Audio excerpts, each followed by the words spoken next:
One time people tried to catch Jesus in the trap. They came to him with a lose-lose question. If you're married, you understand what that is. They said, is it lawful for us to give tribute to Caesar or not?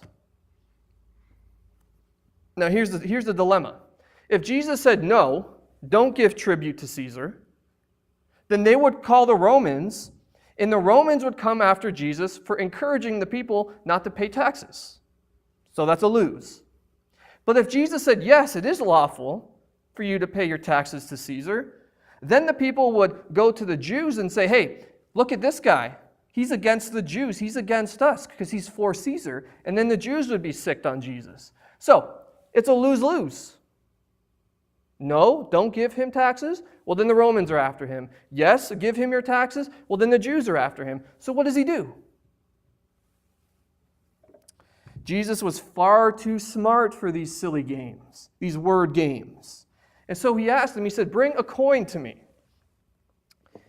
And I have a coin right here.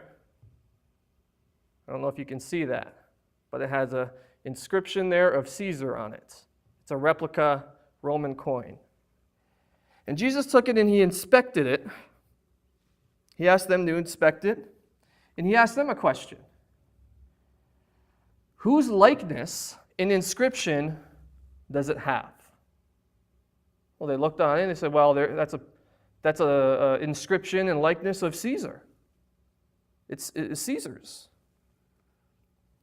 Then Jesus drops the bomb and he says this, well then, render unto Caesar the things that are Caesar's, and to God the things that are God's. Give it to Caesar. Give him his coin back. And give to God what is God's. We all marvel at his answer, and for good reason. I mean, it was brilliant. It was a brilliant answer. We know that the coin is Caesar's, but do we ever ask, what is God's? Because Jesus said, give to Caesar what is Caesar's. Okay, here's your coin, Caesar. But then he says, to render unto God what is God. So what is God's? What is that thing that we should render to him? He said, whose likeness and inscription is on this coin? Caesar's. Well, can you look anywhere in the universe and find where God's likeness and inscription is found? Do you know where that is? Genesis chapter 1 tells us. Then God said, let us make man in our image and after our likeness.